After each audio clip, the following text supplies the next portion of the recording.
Hi! Hello! నేను మీ journalist Prashanth. మనతో పాటు బీజేపీ సీనియర్ నాయకులు తాడూరి శ్రీనివాస్ గారున్నారు. అన్ని విషయాలు అడుగుదాం. బీజేపీ భవిష్యత్ కార్యాచరణ ఎట్లా ఉండబోతుంది? బీజేపీలో ఆయన భవిష్యత్ కార్యాచరణ ఎట్లా ఉండబోతుంది? నిజంగా దేశవ్యాప్తంగా ఒక నినాదం మాత్రం తెర మీదకొచ్చింది. బీసీ నినాదం. అది ఏ పార్టీ నినాదం అయినప్పటికీ కూడా బీసీకి బీజేపీ ఏం చేసింది? కాంగ్రెస్ ఏం చేసింది? అదేవిధంగా ఇప్పుడున్న ప్రాంతీయ పార్టీలకు సంబంధించిన పార్టీలు కూడా బీసీలకి ఏ విధంగా అన్యాయాలు చేసింది, న్యాయం చేశారా? ఈ అన్ని అంశాలు మనతో పాటు మాట్లాడడానికి సిద్ధంగా ఉన్నారు. నమస్తే అండి. నమస్తే. సార్ ఎలా ఉన్నారు? బాగున్నాను. మీరు బాగున్నారా? చాలా బాగున్నాను. యాహ్! ఎందుకంటే ఇటు బీఆర్ఎస్ నుంచి వెళ్ళిన తర్వాత బీజేపీలో యాహ్! కొంత స్తబ్దతగా ఉన్నట్టుగా కనిపిస్తుంది. నిజంగా ఆ పరిస్థితే ఉందా? నిజంగా బీజేపీలో చాలా యాక్టివ్‌గా ఉన్నారా? లేదండి. చాలా యాక్టివ్ ఉంది. హ్మ్. గతంలో ఏంటంటే నేను ఒక కుటుంబానికి సేవ చేసినట్టుగా, హ్మ్. లేదా నేను ఏదో అవ్వడానికి హ్మ్. దాంట్లో తిరిగినట్టుగా హ్మ్.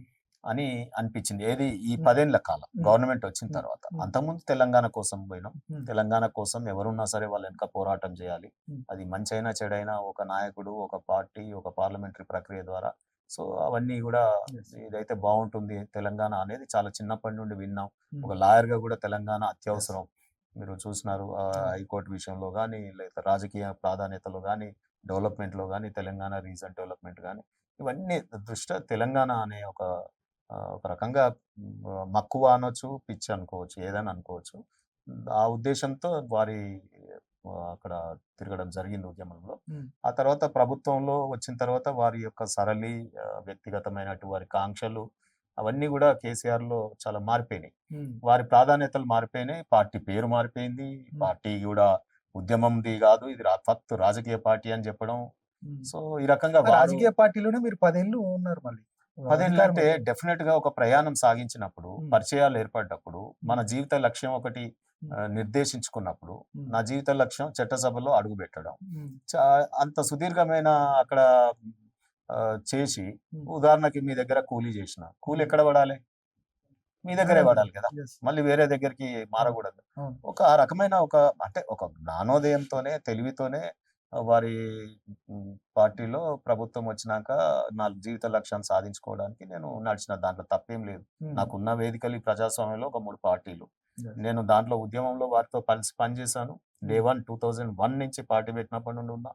తర్వాత అక్కడనే రాబట్టుకునే ప్రయత్నం చేసినా. కానీ మోసానికి గురైన చాలామంది నాలాంటి వాళ్ళు ఇప్పుడు నాది వ్యక్తిగతమైన చర్చ కాదు. హ్మ్. నాలాంటి ఉద్యమకారులు కాకుండా, నాలాంటి సామాజిక వర్గాలకు ఎటువంటి ప్రాధాన్యత లేకుండా, హ్మ్. వారు కేవలం డబ్బే పరమావధి, పెట్టుబడిదారులు, హ్మ్. వారసత్వాలు, హ్మ్. వారి కుటుంబ ప్రాధాన్యతలు, హ్మ్. ఆ తర్వాత పార్టీ పేర్ల మార్పులు, హ్మ్. ఉద్యమకారులకు కాదిది. ఇది ఎవరైనా రావచ్చు. హ్మ్. సో, ఏ రకంగానైనా పదవులు పొందొచ్చు. అంటే హ్మ్. కంప్లీట్ ఒక వేరే తీరుగా మారిపోయిన తర్వాత ఇగ అవి ఉచ్చారణ గూడా నాకు అవసరం లేదు. వారు హ్మ్. తనకు తాను మారిపోయినారు. వాళ్ళ కుటుంబమే మారిపోయింది. హ్మ్. ఒక కేసీఆర్ గారే గాదు. కేసీఆర్ గారు, కేటీఆర్ గారు, కవిత గారు వారి ప్రాధాన్యతలు అన్నీ మారిపోయినాయి. ఓకే. సో, మాలాంటి వాళ్ళం ఇగ అక్కడ కష్టం అని చెప్పి కనీసం ఇందులో బీజేపీ పార్టీలో పనిచేస్తే అంటే ఒక ఇంకొకటేంటంటే నిజంగా నల్గొండ అంటేనే కొంత అప్పటి నుండి ఇప్పటిదాకా కమ్యూనిస్టులకు, ఆ కమ్యూనిస్ట్ కాకాని సిద్ధాంతాలకున్న సిట్యుయేషన్. ఆ తర్వాత మీరు తెలంగాణ ఉద్యమంలో గూడా యాహ్! ప్రధానంగా పెద్ద ఎత్తున పాల్గొన్నారు. పెద్ద ఎత్తున మూవ్‌మెంట్ కూడా చేసిన అవును. పరిస్థితి. ఇటు ఒకవైపు ఇటు బీఆర్ఎస్ నుండి బయటకొచ్చిన తర్వాత ఇటు కాంగ్రెస్ వైపో, లేకపోతే యాహ్! మిగతా పార్టీల వైపు ఎళ్ళకుండా అంటే కొంత నేటివిటీ, కమ్యూనిస్టుల యొక్క ప్రభావం ఉన్న నేపథ్యంలో ఇటు బీజేపీ వైపు ఆల్టర్‌నేట్ అంటే ఎట్లా వెళ్ళాలనిపించింది? ఏంటి అసలు? అంటే 2 నిర్ణయించుకున్నా. అదే ఈ హ్మ్. ప్రశ్న చాలామంది హ్మ్. ప్రభుత్వం వైపు వెళ్తుంటారు గదా! మీరు హ్మ్. పార్టీ మారి యెస్. ఇటు పోయినారని యెస్. అంటున్నారు ఆ! చాలామంది హ్మ్. నన్ను. హ్మ్. హ్మ్. ఎందుకు అంటే కొంత రేవంత్ రెడ్డి గారు అప్పుడు పరిచయం హ్మ్. ఉండడం హ్మ్. గాని, లేకపోతే హ్మ్. ఈ అనేక విషయాలు. Hmm. Hmm. I am not a పైరవికార్. హ్మ్. హ్మ్. హ్మ్. ఓకే. నాకు పెట్టుబడులు లేవు. హ్మ్. నా వ్యాపారాలలో నేనేమి అవినీతి కార్యక్రమాలు చేసి వాటిని కాపాడుకునే ఉద్దేశం వ్యాపారాలు లేవు. హ్మ్. ఓన్లీ నా కొడుకులు కట్టుకున్న ఇంట్లో ఉన్నా. హ్మ్. మా నాయన కట్టిన ఇల్లు, మా చెల్లెళ్ళు, మా కుటుంబము అందరూ ప్రాపర్టీ పార్టిషన్ చేసుకుందాం అంటున్నారు. హ్మ్. నాకంటూ ఏమి లేదు. హ్మ్. నేను ప్రయాణం విద్యార్థి దశ నుండి మొదలుపెట్టిన రాజకీయ జీవితం తెలిసి తెలియని వయసులో ఓకే. అడోలసెన్స్ ఏజ్‌లో రాజకీయాల వైపు మరలిన. దోస్తులందరూ చదువుకొని ఉద్యోగాలలోకి పోయిర్రు. నేను లాయర్ చదివినా, కంప్యూటర్ సైన్స్ చదివినా. కానీ రాజకీయాలలో ఏదో ఒకటి సాధిద్దామనే తపనతోని ఒక హ్మ్. తపస్సులాగా ఈ రాజకీయాన్ని ఎంచుకొని ఈ మార్గంలో నడిచిన. హ్మ్. నడిచి ఎట్ లాస్ట్ చట్టసభలో అడుగుపెడదాం అనుకున్నాను గానీ, ఒక గవర్నమెంట్‌లో ఎంబీసీ డెవలప్‌మెంట్ కార్పొరేషన్ చైర్మన్‌గా పనిచేసే అవకాశం వచ్చింది. సో, ఇది దైవ నిర్ణయం, నా కృషి, హ్మ్. నా పట్టుదల. వర్క్ ఈజ్ వర్షిప్ ని నమ్మిన వాడిని. ఓకే. సో ఆ రకంగా ప్రయాణం సాగించిన. ఉమ్, బీజేపీలోకి ఎందుకు వెళ్ళినామంటే, ఇప్పుడు ఉమ్, కాంగ్రెస్ లో నాకు పైరవీలతో అవసరం లేదు. ఉమ్, నాకు ఆ పెద్ద కాంగ్రెస్ పార్టీలో కొన్ని సిద్ధాంత ప్రాతిపదికన పోవాలి. ఓకే. నేనేమనుకున్నానంటే, ఒక బీసీ నాయకుడిగా ఉమ్, ఓబీసీలకు జరుగుతున్న అన్యాయం ఎక్కడ ఉంటుందో అక్కడ ఉండాలండి నాయకులు అనే వాళ్ళు. ఓకే. ఎవరు చెప్పినా, ఏ సిద్ధాంతం వెనకడిది చెప్పినా పొలిటికల్ సైన్స్ లో, ఉమ్, ఏ కార్ల్ మార్క్స్ చెప్పినా, శ్యామ్ ప్రసాద్ ముఖర్జీ గారు చెప్పినా, లేకపోతే కాంగ్రెస్ పార్టీ కురువృద్ధులు గాంధీ గారు చెప్పినా, ఎవరు చెప్పినా ఉమ్, అన్యాయం ఎక్కడుంటే అక్కడ మనం ఉండాలి. ఉమ్. అవినీతి ఎక్కడుంటే అక్కడ దాన్ని రూపుమాపడానికి పోరాడాలి. అంటే బీజేపీ అవినీతి ఉందంటారా? అవినీతి వ్యతిరేకంగా పోరాడాలి ఓకే. ఉమ్, ఉమ్, అంటున్నా. పోరాటం ఎక్కడుంటే అక్కడ ఉండాలి. ఉమ్, ఓకే. పోరాటం ఇక్కడ ఉంటే అక్కడ catch my point. Okay, okay. So ఈ ఆశ్రిత పక్షపాతము, ఇటువంటి వైఖరులు ఉన్న వాళ్ళ వెంబడి నడవకూడదు. ఇటువంటి అనేక విషయాలలో బేరీ చేసుకున్నా. ఉమ్, ఇది వదిలినప్పుడు ఈ రెండిట్లలో కాంగ్రెస్, బీజేపీ ఏది కరెక్ట్ పార్టీ అని నేను ఎంచుకున్నప్పుడు ఏంటంటే, ఉమ్, దేశం కోసం. ఉమ్, బీజేపీ నినాదం ఒకటి నచ్చింది. స్వార్థం తర్వాత, ఫస్ట్ దేశం కోసం, తర్వాత పార్టీ కోసం, తర్వాత వ్యక్తిగతమైనటువంటి ప్రాధాన్యత ఒకటి. సో ఇన్ని రోజులు ఒక కుటుంబానికి సేవ చేసిన, ఈ పార్టీలో పనిచేస్తున్నప్పుడు ఒక దేశానికి సేవ చేస్తున్నట్టు అనిపిస్తుంది బీజేపీ పార్టీలో. ఓకే. మూడోది, నేను నమ్మిన బడుగు బలహీన వర్గాల సైడు వారికి ఏ రకమైన ప్రాధాన్యతలు ఏ పార్టీ ఇస్తున్నది అనేది కనిపెట్టినప్పుడు నెహ్రూది బేరీజ్ వేసుకున్నా. ఉమ్, ఆనాడు అంబేద్కర్ గారు రౌండ్ టేబుల్ సమావేశాలకు పోతే గాంధీ గారు, నెహ్రూ గారు అడ్డుకున్నారు. వారిని అడ్డుకోవడం కాకుండా వీరు అటెండ్ కూడా చేయలేదు. ఉమ్, కాంగ్రెస్ పార్టీ రిప్రజెంటేషన్ లేదు. అప్పుడే రిజర్వేషన్లు వచ్చేవి ఎస్సీలకు. అంబేద్కర్ గారు ఉమ్, వెళ్ళి అటెండ్ చేయడం మూలాన వచ్చింది. ఉమ్, ఆ రోజు కాంగ్రెస్ పార్టీ ఎల్లుంటే బీసీలకు కూడా ఆ ప్రాతినిధ్యం దొరికేది. ఉమ్, ఆ తర్వాత అంబేద్కర్ గారు బీసీలకు కూడా ప్రాతినిధ్యం ఓబీసీలకు పెడదాం అనుకున్నప్పుడు వారిని అడ్డుకున్నారు. ఉమ్, అడ్డుకోవడమే కాదు, లాస్ట్ ఆయన ఎంపీ గెలవకుండా కూడా వీళ్ళు కుట్రలు కుతంత్రాలు చేసి మంత్రి పదవి వదులుకోవాల్సిన పరిస్థితులు.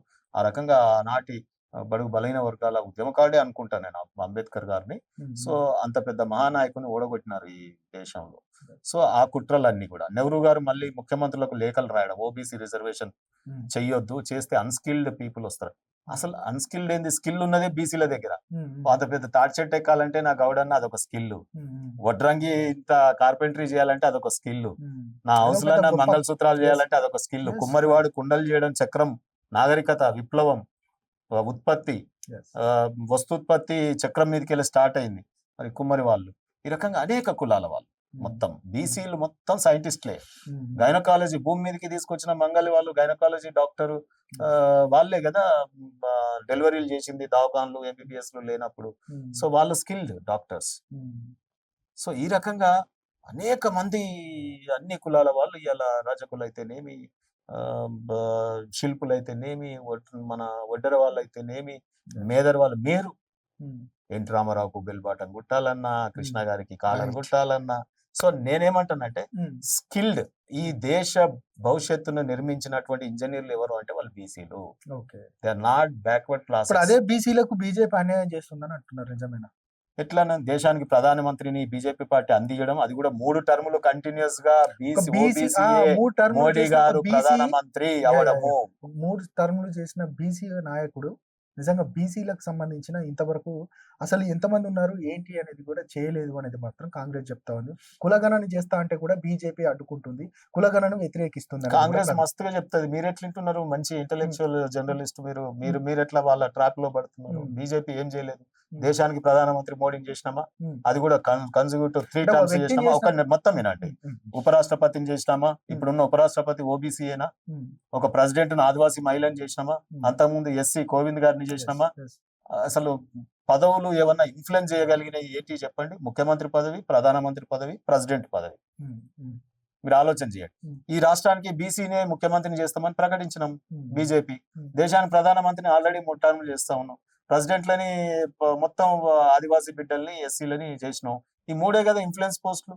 ఇవి ఉంటే మంత్రులైనా ఎవరైనా టూడు బసవన్నలే కదా ఈ కాలం. పదవులేనా లేదంటే కింది సామాజిక వర్గాలు? వాషమాష పదవులు కాదు. ఇవి దేశంలో ఇన్ని టర్ములు చేయడం అనేది. రెండోది, 2 టర్ములు ప్రెసిడెంట్ చేసినాము 5 ఏళ్ళు.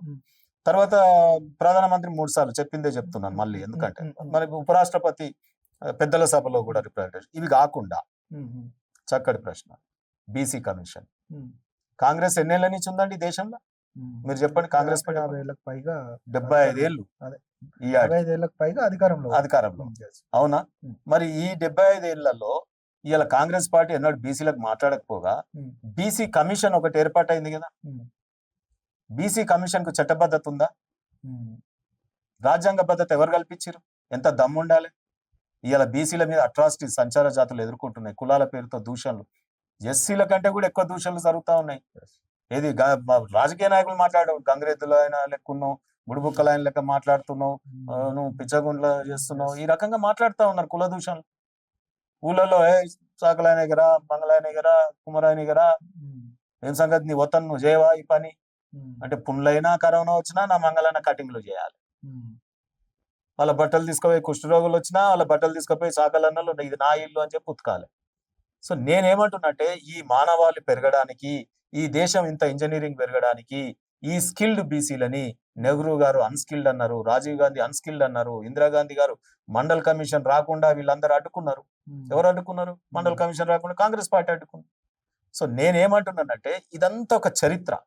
ఇది కాకుండా అంబేద్కర్ గారిని ఓడగొట్టడం ఒక చరిత్ర. ఇవన్నీ చరిత్ర చూసిన తర్వాత బీజేపీ పార్టీ రాజ్యాంగ భద్రత ఎన్సీబీసీ కమిషన్ కి ఇవ్వడం, 27 మంది క్యాబినెట్ మంత్రులు first time in Indian history ఓబీసీలను పెట్టినారు మోడీ గారు. ఇది కాకుండా 5-6 రాష్ట్రాల ముఖ్యమంత్రుల్ని ఓబీసీలను పెట్టినాం. ఇది కాకుండా మన తెలంగాణ బిడ్డ లక్ష్మణ్ గారిని మొత్తం పార్లమెంటరీ బీజేపీ కమిటీలోనే మెంబర్ గా తీసుకున్నాం. అంటే నేనేమంటున్నానంటే, ఓకే, అంటే పదవులు ఇవ్వడమే కాదు, నిజంగా అంటే బీసీలకు ఇప్పటికీ కూడా ఒక ప్రాతినిధ్యత అంటే ఇవ్వడమే కాదు, నిజంగా వారు ఎంతమంది ఉన్నారు, జనాభా ఎంతమంది ఉంది, జనాభా దామాష ప్రకారం వాళ్ళకి రావాల్సిన హక్కులు, వాళ్ళకి రావాల్సిన ఏవైతే వాళ్ళకి రావాల్సిన పదవులు అయితేనేమి, మిగతా హక్కులు అయితేనేమి, వాటిని ఇంకా పూర్తిగా ఇంప్లిమెంటేషన్ చేయడంలో బీజేపీ ఫెయిల్ అయింది. అంటే ఎవరు చేయాలి? ఇక్కడ ఉన్నామా మేము? ఈ రాష్ట్రంలో లోకల్ బాడీస్ రిజర్వేషన్ ఎవరు చేయాలి? మీరు చెప్పండి, ఎవరు చేయాలి? కాంగ్రెస్ పార్టీ ఇక్కడ రాష్ట్రంలో చేయాలి కదా. దేశవ్యాప్తంగా కోర్టే చెప్పింది కదా, రాష్ట్రాలు ఫస్ట్ మీరు గణన చేయండి. అన్ని రాష్ట్రాలు చేసినాక దాన్ని అడాప్ట్ చేసుకుంటాం మేము. ఎందుకు వ్యతిరేకిస్తారు మరి? ఎవరు వ్యతిరేకించారు? మీ పార్టీ నాయకులు. నెవర్. కులగణన జరగాలంటున్నాం. BRS party వ్యతిరేకిస్తుంది. కులగణన మంచిగా జరగాలంటున్నాం. తప్పుల తడకగా జరుగుతుంది. కింద పెన్సిల్ తో నింపుతున్నారు, ఇంటికి వచ్చి దాన్ని తీసుకుపోయి రబ్బర్లతో జడిపేస్తున్నారు. సంఖ్యని మొత్తం 51కో 50కో కుదిద్దామని చూస్తున్నారు. రేవంత్ రెడ్డి గారు కుట్ర చేస్తా ఉన్నారు. కాంగ్రెస్ పార్టీ కుట్ర చేస్తా ఉంది. ఇవాళ కులగణన కావాలి, ఎఫెక్టివ్ గా కావాలి, కార్యకర్తలందరూ పార్టిసిపేట్ చేయండి అని కేసీఆర్ కుటుంబం ఏమైనా రాయించుకుందా? కులగణన పార్టిసిపేట్ చేసిందా? మీరు చెప్పండి. వాళ్ళ కులం ఏందో రాయించుకున్నా? సమగ్ర కులగణన జరుగుతూనే కదా నిలబడుతుంది. మరి కోర్టుకు పోయి డెడికేటెడ్ కమిషన్ కూడా, ఆర్ కృష్ణయ్య గారు కోర్టుకు పోవడం, డెడికేటెడ్ కమిషన్ కూడా వేయించినాం కదా. అంటే కాంగ్రెస్ కొంత కుట్రలు చేసే దాన్ని ఛేదించినాం కదా. ఆర్ కృష్ణయ్య గారికి మేము మొన్న రాజ్యసభ మెంబర్ ఇచ్చినాం కదా, బీసీ ఐకాన్ కదా. మందకృష్ణ మాదిగ గారు మరి ఏ పార్టీ మీద హోప్స్ పెట్టుకుని రోజు ఉన్నారు? మోడీ గారు ఎంత ఇంపార్టెన్స్ ఇస్తున్నారు తెలంగాణ బిడ్డ. అగో నువ్వు అమరణ దీక్ష చేసి విరమించేటప్పుడు ఏమో నీకు పక్కకు మందకృష్ణ మాదిగ కావాలా, నీకు ఆ రోజు విరమించేటప్పుడు కోదండరామ్ గారు కావాలా, ఇంకా ఆర్ కృష్ణయ్య గారు కావాలా? ఇవాళ వాళ్ళని తెలంగాణ వచ్చినాక నువ్వు ముఖ్యమంత్రి అయినాక ఎడబెట్టిను నిమ్మకాయ రసం ఆ రోజు తాగినావు. ఇవాళ ఏం రసం తాగుతున్నావు? ఇవాళ ఉన్నవా? ఇలా ఉన్నారా? ఆయన పక్కన ఉన్నారా? ఇవాళ కేసీఆర్ గారు తెలంగాణకి ఎంత అన్యాయం చేస్తున్నాడు ఇవాళ. ఓకే, ఇప్పుడు ఆ విషయం పక్కన పెడితే ప్రధానంగా నిన్న బీసీ ఒకటి జాతర లాంటిది ఒకటి పెట్టారు ఇందిరా పార్క్ లో. అసలు బీసీలను మోసం చేసింది ఇటు కాంగ్రెస్ ఇటు బీజేపీ అంటూ కూడా కవిత గారు నిన్న మాట్లాడుతున్న సందర్భం. నిజంగా రెండు పార్టీలు మోసం చేసినాయి అని అనుకోవచ్చా, లేకపోతే అసలు ఎవరు బీసీలకు న్యాయం చేశారంటే మీరేం చెప్తారు? మోసం చేసింది కాబట్టి, వాళ్ళ ఆయన మోసం చేసిండు కాబట్టి ఇవాళ మంది మీద బట్టగాల్చి మీదేస్తుంది మీరు మోసం అని. వాళ్ళు చేసుంటే నిన్న ఇందిరా పార్క్ వేదికగా ఇదిగో ఇది చేసినామనే ప్రసంగం ఏమైనా ఉందా? ఇలా వేరే పార్టీలను తిడతా ఉంది కానీ ఇవాళ బీసీలకు మేము ఇగో ఇది చేసినాం, ఈ 10 ఏళ్లలో ఇది చేసినాం. 10 ఏళ్ళు కాదు, మీరు ఇంకా గమనించండి. టిఆర్ఎస్ పార్టీ రూపంలో వైఎస్ఆర్ టైంలో కూడా గవర్నమెంట్ లో ఉంది. ఇక్కడే గవర్నమెంట్ కాదు, సెంట్రల్ యూపీఏలో కూడా ఉంది. అప్పుడు కేసీఆర్ గారు చెప్పినట్టు విన్నారు, వాళ్ళకి మెజార్టీ లేకుండా యూపీఏ. ఇక్కడ కూడా వైఎస్ఆర్ కాంగ్రెస్ అప్పుడు 6 ఎమ్మెల్యేలు. ఆయన అల్లున్నైతే ఎమ్మెల్సీ కాకుండా ఎమ్మెల్యే కాకుండా మంత్రి పదవి ఇచ్చేసుకున్నాడు. తెలంగాణ మేమందరం కొట్లాడితే ఈపులు వాళ్ళ కొట్టుకుంటే వాళ్ళేమో పదవులు పంచుకున్నారు. మరి ఆయిల్ నీకు గుర్తురాలే? అడగవా? మీ నాయనని అడగవా? లెక్కలు తీయవా? అవును, మనం ఆ రోజుల్లో TRS party government YSR CM గా ఉన్నప్పుడు కాంగ్రెస్ తో గవర్నమెంట్ లో ఉన్నావు, కేంద్రంలో యూపీఏలో గవర్నమెంట్లు ఉన్నావు, మరి ఆయన ఎందుకు రాజ్యాంగ హోదా కల్పియలే బీసీ ఎన్సీబీసీకి? కాంగ్రెస్ పార్టీకి వెళ్ళి ఎన్నడన్నా బీసీ ముఖ్యమంత్రి బీసీ ప్రధానమంత్రి అవుతాడా? మన్మోహన్ పెట్టిరి ఆయనని, ఆయన ఆర్డినెన్స్లు చింపేస్తిరి. ఖార్గేని పార్టీ ప్రెసిడెంట్ పెడతారు, ఆయన రమ్మనంగానే ఉరికి రావాలి, పొమ్మనంగానే పోవాలి. కాంగ్రెస్ పార్టీలో ఉంటుందా ఆ రకంగా? కవిత గారు మాట్లాడిన విషయం మనం మాట్లాడదాం. కేసీఆర్ గారి టైంలో ఫస్ట్ బీసీలు ఆత్మహత్యలు చేసుకుంటేనే ఎక్కువ శాతం ఇవాళ తెలంగాణ రాష్ట్రం సిద్ధించింది. అంటే నువ్వు అధికారంలోకి రావడానికి ఆ రోజున్న తెలంగాణ ఉద్యమాన్ని ఒక సాకుగా చూపుకొని ఇవాళ బీసీ బిడ్డలు చచ్చిపోతే వాళ్ళ ప్రాణత్యాగాల మీద నువ్వు ముఖ్యమంత్రి అయి కూర్చున్నావు. మరి వాళ్ళకి ఏమన్నా చేయాలనా లేదా? కనీసం వాళ్ళ విగ్రహాలు ఊరూరు పెట్టవు. మేమేమో మా పార్టీ అమ్మని మేము పెట్టుకుంటాం, కాంగ్రెస్ పార్టీ అమ్మని వాళ్ళు పెట్టుకుంటారు, బీఆర్ఎస్ పార్టీ ఈమె మా అమ్మ, ఆమె మా అమ్మ, ఈ విగ్రహాలు పెడతామని ఊహాజంత విగ్రహాలకు కొట్లాడుతున్నారు. సాగ లైలమ్మది పెట్టు, తెలంగాణ ఉద్యమంలో శ్రీకాంతాచార్యది పెట్టు, జయశంకర్ గారిది ఊరూరికి పెట్టు. ఎనడన్నా సావిత్రిబాయి పూలేకు దండలు వేసిరా? మీ నాయన వేసిండా? వర్కింగ్ పార్టీ ప్రెసిడెంట్ కేటీఆర్ వేసిండా? నువ్వు వేసినావా? ఇవాళ ఇందిరా పార్క్ దగ్గరికి సావిత్రిబాయి పూలే విగ్రహం పెట్టుకుంటే గానీ నువ్వు ఆడ టెంట్ వేసుకోలేకపోయినావు. ఇవాళ గుర్తొచ్చిరు వీళ్ళంతా. కానీ ఎక్కువ పదవులు మేమే ఇచ్చినాము ఎన్టీఆర్ తర్వాత అని అంటున్నారు. ఎక్కువ బీసీలను రాజకీయంగా సంపింది ఈ పార్టీ. ఎట్లా మీకు లెక్కలు చెప్తా వినండి. జయశంకర్ గారికి ఒక ఎంపీ ఇయ్యలే, యూపీఏలో ఉన్నప్పుడు నువ్వు గవర్నర్ పోస్ట్ ఇయ్యలే. ఇయ్యొచ్చు కదా గవర్నర్ పోస్ట్ జయశంకర్ గారికి. విద్యాసాగర్ రావు ఉండే కదా, ఆయనకేమన్నా ఇచ్చినావా? ఆయన ఇబ్బంది పడిపోయింది కదా. వీళ్ళిద్దరు చనిపోయినాక వి ప్రకాష్ గారికి చిన్న జలమండలి ఒక 2 ఏళ్ళు ఏడాది జీవోలు ఇచ్చినావు నువ్వు. అదే నీ చుట్టాలకు పక్కాలకైతే అంటిల్ ఫర్దర్ ఆర్డర్ అని జీవోలు ఇచ్చుకొని నామినేటెడ్ పోస్టులు ఇచ్చినావు. ఎమ్మెల్సీగా కవిత గారు ఓడిపోగానే ఎమ్మెల్సీ చేసినావు. తర్వాత వినోద్ గారు ఓడిపోతే ఎంబడే నువ్వు క్యాబినెట్ హోదా కల్పించినావు. ఇలా మంత్రి పదవులు ఇచ్చినావు నీ కొడుకుకి, నీ అల్లునికి. మొత్తం నీ కుటుంబమే నీకు చుట్టాలకే ఇచ్చుకున్నావు. కానీ జయశంకర్ గారికి ఇయ్యలేదు, విద్యాసాగర్ రావుకి ఇయ్యలేదు, వి ప్రకాష్కి ఇయ్యలేదు. తర్వాత ఆయన ఎవరు స్పీకర్ మత్స్వాచారి ఒక్క టర్మ్ ఇచ్చినావు స్పీకర్ గా. తర్వాత ఏం చేసినావు? ఎమ్మెల్యే కూడా పనికిరాడని ఆయన పక్కకు పెట్టి మరి ఈ బీసీని కాదని ఇంకో బీసీకి ఇచ్చినావా? ఇయ్యలే కదా. భార్యాభర్తలకి ఏ సామాజిక వర్గానికి ఇచ్చినావు నువ్వు? ఒక బీసీ తీసి వేరే వాళ్ళకి ఇచ్చినావు. ఎందుకంటే వాళ్ళు మిత్రులే, నాకు పేర్లు అవసరం లేదు. నేనేమంటున్నా అంటే మత్స్వాచారి గారిని అట్లా చేసినావా? ఈటెల రాజేందర్ గారిని ఎట్లా సాగనంపినావు? ఎందుకు ఎలగొట్టినావు? ఆయన కన్నా ఎక్కువ ఉద్యమకారుడు, పార్టీ ఫౌండరు, మధ్యలో వచ్చింది కదా నీ కొడుకు గాని నీ కూతురు గాని. మరి ఈటెల రాజేందర్ని మరి ఆ రకంగా వెళ్ళగొడుతుంది. మళ్ళీ ఆయన మీద పోటీ చేసి ఉప ఎన్నికలలో పాపం ఏదో వేరే పార్టీకి వెళ్ళి పోటీ చేసి బీజేపీకి వెళ్ళి పోటీ చేసినప్పుడు ఎన్ని 100 కోట్ల ఖర్చు పెడితే, అంటే ఒక బీసీ బిడ్డని రాకుండా నీకు 600-700 కోట్లు ఖర్చు పెట్టించిండు ఆ బీసీ బిడ్డ. ఆయన గెలిచిండుగా. బీసీలు ఒక్కటైతే ఏమైతుందో తెలిసింది కదా. అదే కాదు, మీరు వినండి. పల్లె రామకుమార్ గౌడ్ ఆయన వచ్చి గీతా పారిశ్రామిక పెట్టినావు. అంటే ఇది కుల సంఘమా? అంటే రేపు వచ్చి ఆ కులస్తులే ఏం చేయలేదు నాకు అని దానికి బడ్జెట్ ఇవ్వవు. ఏమైతుంది? వారి మీద రిటర్న్ గౌడ కులస్తులు అందరూ మాకు ఏమి ఇవ్వలేదని వాళ్ళు తిరుతారు. నన్ను ఎంబీసీ కార్పొరేషన్ చైర్మన్ చేస్తీవి. ఎంబీసీలు అందరూ వచ్చి ఈయన 1000 కోట్లు అని బడ్జెట్ లో పెడతీవి. నువ్వు ఇవ్వకపోతీవి, నేను వాళ్ళకి ఇవ్వకపోతే వాళ్ళు ఏమనుకుంటారు? అరే కేసీఆర్ గారు చెప్తున్నారు కదా మీటింగ్లలో ఇన్ని కోట్లు ఇచ్చినామని, మరి ఈయననే ఇస్తలేడు, ఈయన ఇన్ఎఫిషియెంట్ అని నా వాళ్ళే నన్ను తిట్టేటట్టు. అంటే ఏ కులపోలని వాళ్ళు తిట్టేటట్టు తయారు చేసినావు. అంటే మాకు పంచాది పెట్టినావు. గంత పెద్ద కుట్ర చేసాడు. దాసోజు శ్రావణ్ణి రేర్ కమ్యూనిటీ అని ఆయనని బయటికి పంపే, మళ్ళా నన్ను పంపే. రేర్ కమ్యూనిటీ అని ఎమ్మెల్యే టికెట్ ఈసారి ఉప్పలికి వెళ్ళాలంటే నాకు రేర్ కమ్యూనిటీ అంటివి. ఏం కావాలి నీకు? ఆ ఎమ్మెల్యేలను తయారు చేయాలంటే నీకేం కావాలి? ఉద్యమాలు చేసేటోళ్ళు కావాలన్నా, లేకపోతే నీకు వారసత్వం ఉన్న వాళ్ళు కావాలన్నా, పెట్టుబడిదారు? నువ్వు రాజ్యసభ మెంబర్ ఇవాళ మేము ఆర్కిష్ణకి ఇచ్చినావు. నువ్వెవరికి ఇచ్చినావు? జగన్ రికమెండేషన్ తో పార్థసారథి రెడ్డికి ఇచ్చినావు. What contribution for Telangana? పార్టీకి ఏముంది? సామాజిక వర్గం ఏముంది? అగో ఇట్లా పేర్లు పెట్టి అడగాలంటే 100 ఉన్నాయి. విజయశాంతిని ఎట్లా కొట్టినావు మాట్లాడదామా? బీసీ బిడ్డని. జయశంకర్ గారు లాస్ట్ మినిట్ ఎట్లా ఉండే? ఇవాళ నరేంద్ర గారిని మీలో ఒకటే పార్టీ ఉండాలి, తెలంగాణ గురించి గదెందుకు గిదెందుకు అని బుధగరిస్తేవి, తీసుకొస్తేవి, ఆయన నాగం చేస్తేవి. మీకు ఎన్ని పేర్లు చెప్పాలి చెప్పు? బీసీ నాయకులు పార్టీలో లేకుండా చేసిండు బీసీ నాయకులై. రాజ్యాధికారంలోకి బడుగు బలహీన వర్గాలు రాకుండా కుట్రలు మీ నాయన ఒకవైపు చేస్తే ఒక్కనాడన్నా మీరు అడిగిర్రా? కవిత గారు అడిగిర్రా వెళ్ళి? లేదా మీరు ఇప్పించిరా జాగృతిలో మీ ఎంబడి పనిచేసిన వాళ్ళని కానీ మిమ్మల్ని నమ్ముకున్న వాళ్ళని కానీ?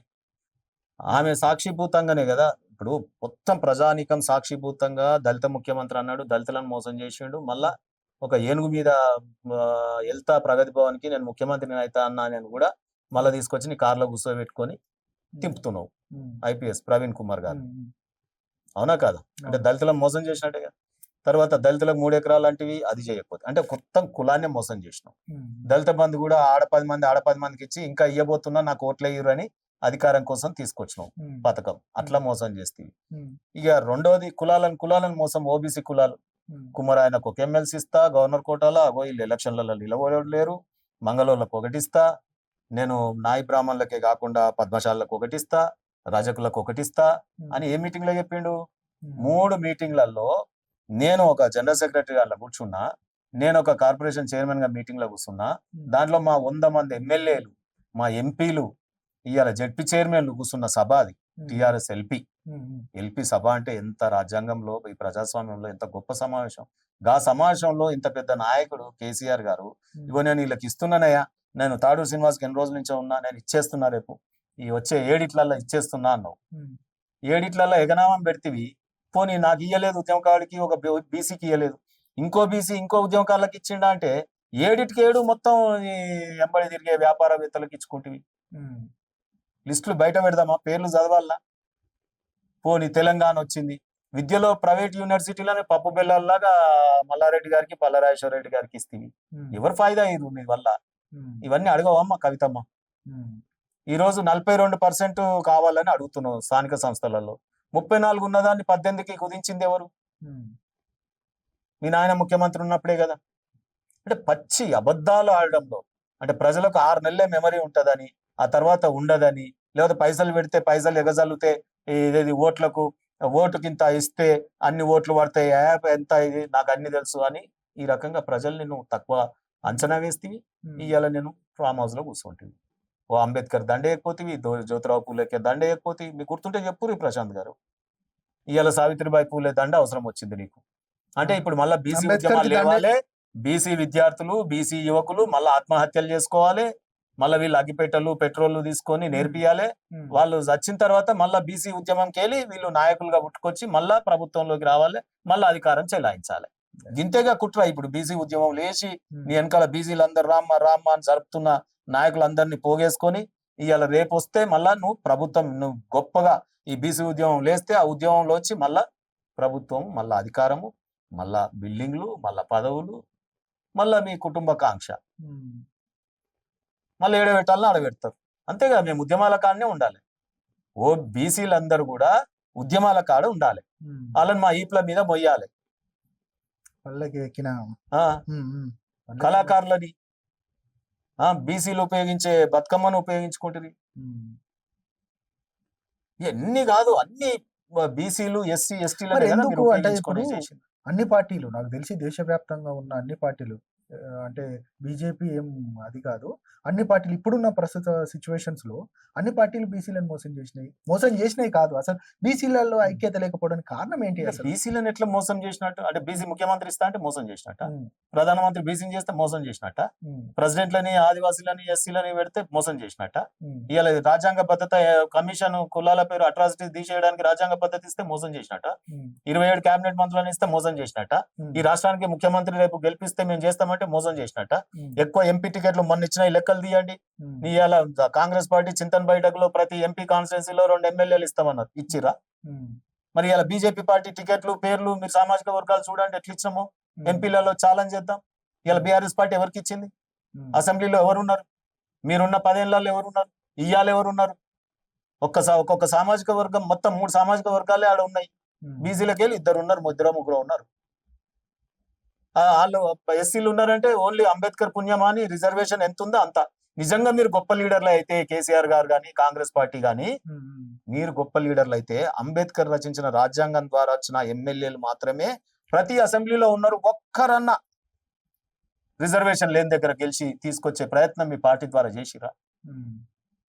నేను ఛాలెంజ్ చెప్తున్నా, ఈ సభ ఏర్పడినప్పటి నుంచి, అసెంబ్లీ ఏర్పడినప్పటి నుంచి, దశాబ్దాల కాలం నుంచి అంబేద్కర్ రాజ్యాంగ ప్రకారం రిజర్వ్డ్ కేటగిరీలో గెలిచినటువంటి ఎమ్మెల్యేలు ఆ 19 తప్ప 20వ వ్యక్తి 21వ వ్యక్తి మీరు దమ్మున్నోళ్ళ, మీరు దమ్మున్న నాయకత్వాల, మీ దమ్మున్న పార్టీలా? ఇలా బీజేపీ చేస్తున్నది చూడండి. అంటే రిజర్వ్ లో క్యాండిడేట్లకు ఇస్తా ఉన్నాం మేము. ఎక్కడ గెలిచి ఉంటారంటే మొత్తం ఇప్పుడు ఉన్నది నేను చెప్పిన లిస్ట్ అంతా ఏంది, ముఖ్యమైన పదవులు అన్ని ఇస్తా ఉన్నాం కదా. రైట్. ఎట్లా ఉండబోతుంది నిజంగా అంటే బీజేపీ కార్యాచరణ? ఎందుకంటే దేశవ్యాప్తంగా కాంగ్రెస్ అయితే బీసీ నినాదం ఎత్తుకుంది, వాళ్ళు కులగణన అనేది చెప్తా ఉన్నారు.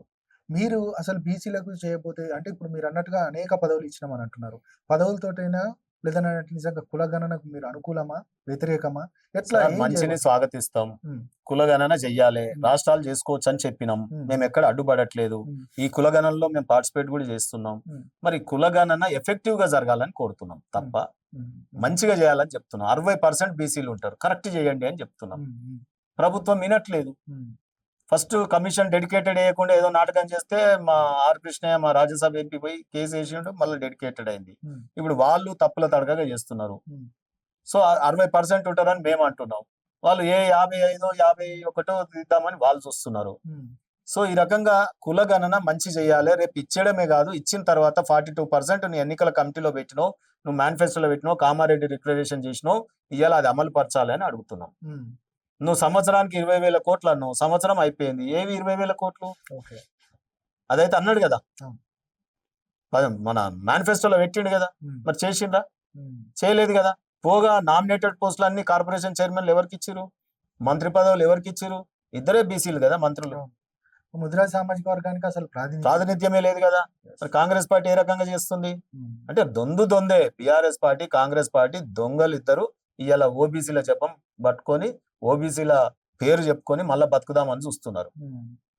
ఎందుకు మరి ఇప్పుడు పార్టీలన్నీ బీసీ జపం ఎత్తుకున్నాయి, కానీ బీసీలలో ఇంకా చైతన్యం రాకపోవడానికి ఎందుకు ఎత్తుకుందంటే, ఈ రాష్ట్రంలో ఎప్పుడైతే ఓబీసీనే ముఖ్యమంత్రి చేస్తామని బీజేపీ అన్నదో, ఎప్పుడైతే 8 మంది ఎంపీ టికెట్లు బీసీలకు ఎక్కువిచ్చి 8 మంది గెలిచిరో, ఇమీడియట్ గా ఇక్కడ ఒక పెద్ద విప్లవం స్టార్ట్ అయిపోయింది. ప్రతి గ్రామంలో అరే ఎన్నేళ్ళు వేస్తారు వాళ్ళ కోట్లు, మనం వేసుకుందాం, మనమెంతో మేమంతా అనే నినాదాలు బాగుమవుతున్నాయి. యూనివర్సిటీలలో, ఊర్లలో, గ్రామాలలో చర్చ జరుగుతాం. సోషల్ మీడియా పుణ్యమాని ప్రజలు కూడా అరే నిజమే కదా ఇది బీసీలకు జరుగుతున్న అన్యాయం పైన ఎస్సీలు ఎస్టీలు సోదరులు బీసీలకు మేము మద్దతు ఇస్తాం, మీరు పోరాడండి అయ్యా, మీకు చాదనైతే లేదా అని వాళ్ళు మమ్మల్ని అనడం, ఇవన్నీ కూడా ఒక వాతావరణం. తెలంగాణలో ఓబీసీ వాతావరణాన్ని బీజేపీ ఎక్కడ హైజాక్ చేస్తుంది. మందకృష్ణ మాదిగ గారు ప్రైమ్ మినిస్టర్ తో మంచిగా ఉన్నాడు, వారు సాధించేటట్టున్నారు వర్గీకరణ. ఇటు ఆర్ కృష్ణయ్య మొత్తం జాతి ఐకాన్, ఆయన కూడా బీజేపీతో ర్యాలీ చేస్తా ఉన్నారు. రేపు ఈటల రాజేందర్ గారు, తర్వాత బండి సంజయ్ గారు, ధర్మపురి అరవింద్ గారు, బూర నర్సయ్య గారు నిలగొడితే బీఆర్ఎస్ పార్టీ మనము బీజేపీ అక్కన చేర్చుకొని ఎంపీ టికెట్లు ఇవ్వడము, సో వారికి పార్టీలో ప్రాధాన్యత ఇవ్వడము. తర్వాత అనేక మంది బీసీ నాయకులు ఇలా బీజేపీలో చాలా మంది ఎదిగి వస్తా ఉన్నారు. అన్ని కులాలు, సామాజిక వర్గం మీరు చూడండి, అందరూ మంచి కష్టపడే రెడ్లు ఇంట్లో బీజేపీలో కష్టపడే రఘునందన్ రూపంలో, వెల్మాసు కష్టపడే మిగతా కమ్యూనిటీస్ ఏవైతే ఉన్నాయో అందరూ అన్ని కులాలు ఒక పూల దండలాగా మేము పేరుస్తున్నాం. ఏ జనాభా ఎంత ఉందో అట్లా టికెట్లు కూడా ఇచ్చే ప్రయత్నం. అంటే ఏ కులానికి వ్యతిరేకం కాదు బీజేపీ, టోటల్ గా అన్ని కలిస్తేనే మంచి అందమైన హారం అనే విధంగా బీజేపీ పోతుంది. ఇది ఎక్కడో మనకు మొదటి మోసం స్టార్ట్ ఉంది. ఒక్కసారి ఓబీసీలు ఎస్సీలు ఎస్టీలు ఏకమై ప్రభుత్వంలోకి వస్తే ఇంకా 100 ఏళ్ళైనా ఇడువరు. ఎందుకంటే రాముడు సగరుడు పరిపాలిస్తే దేవుడు అయిపోయాడు, తర్వాత శ్రీకృష్ణుడు గొల్లవాడు పరిపాలిస్తే శ్రీకృష్ణుడు అయిపోయాడు, అశోకుడు పరిపాలిస్తే ఆయన గొప్ప చక్రవర్తి అయిపోయాడు, శాలివాహన కుమ్మరాయన దేశాన్ని పరిపాలిస్తే ఈయాడికి క్యాలెండర్ అయి కూర్చున్నాడు. అదే రకంగా వడియార్ మద్రాసులో కుమ్మరాయన ఈ రోజు వరకు వాళ్ళు దసరా ఉత్సవాలు. తర్వాత మీ కర్పూరి ఠాకూర్ నాయి బ్రాహ్మణుడు ముఖ్యమంత్రి, భారతరత్న అవార్డు ఇచ్చింది బీజేపీ పార్టీ, ఆయనను మర్చిపోయారు. 3 టర్ములు ముఖ్యమంత్రి. అనేక మంది ఈ దేశంలో బీసీలని ముఖ్యమంత్రులు అవుతా ఉన్నారు. ఇవన్నీ చూసి భయపడి దడుచుకొని ఇలా కాంగ్రెస్ పార్టీ కులాల జపం చేస్తా ఉంది. రాహుల్ గాంధీ గారు ఈ ఒకవైపు, ఈయన బీఆర్ఎస్ పార్టీ లైన్ లేదండి. ఇది ఒక గమ్మత్తైన విషయం. కవిత గారు బీఆర్ఎస్ పార్టీ ద్వారా అన్నదా? ఆ పార్టీ అధ్యక్షుడు ఎవరు? కేసీఆర్ గారు కులగన్న మేము మాట్లాడిండా? ఓబీసీల గురించి మాట్లాడుతుండా? అసలు వెళ్తుండా బయటికి? అన్ని సౌకర్యాలు జీతాలు తీసుకొని ఆయన పోయి ఫామ్ హౌస్ లో పడుకున్నాడు. వర్కింగ్ ప్రెసిడెంట్ మాట్లాడుతుండా కేటీఆర్ గారు? కేటీఆర్ ఏమన్నా మాట్లాడిండా ఇప్పటివరకు? మరి కవిత గారు అంటే ఏ హోదాతో మాట్లాడుతుంది? అంటే ఒక సంఘం ద్వారా మాట్లాడుతుందా? జాగృతి విడిపోయిందా? ఆమె ఏర్పడ్డదా? ఉమ్, బీఆర్ఎస్ తో ఏర్పడ్డదా? ఉమ్, ఉమ్. అంటే కుటుంబంలో ఏమన్నా ఏర్పడ్డదా? సీఎం పదవి రాదా? వాళ్ళ కుటుంబం ఏమన్నా ఏర్పడ్డదా సార్? పార్టీషన్ సూట్ అయిందా? మీరు పార్టీకి అన్ని సంవత్సరాలుగా వీర విధేయులుగా ఉన్నారు, పార్టీలో క్రియాశీలకంగా ఉన్నారు.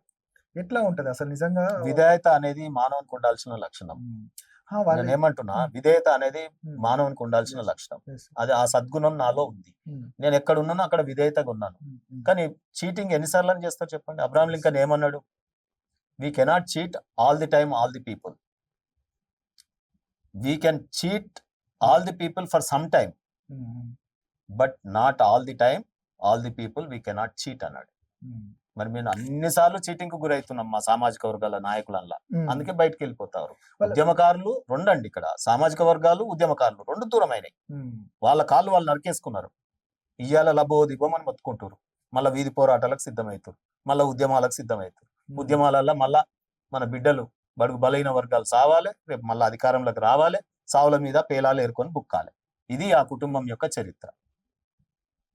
Right sir, thank you very much. మొత్తానికైతే జనాభా దామర్శ ప్రకారం ఎవరికి ఎంత వాటా ఉందో ఆ వాటా ఖచ్చితంగా దక్కాల్సిన అవసరం ఉంది. దాదాపు జనాభాలో 50% పైగా ఉన్న బీసీల యొక్క ప్రాతినిధ్యం పెరగాల్సిన అవసరం ఉంది. వారే ఈ రాజ్యాధికార వైపుగా వెళ్లాల్సిన పరిస్థితి మాత్రం ఉంది. ఎస్. యా, ఇది ఈ రోజు ఇంటర్వ్యూ. మరొక ఇంటర్వ్యూతో మళ్ళీ కలుద్దాం. నేను మీ ప్రశాంత్.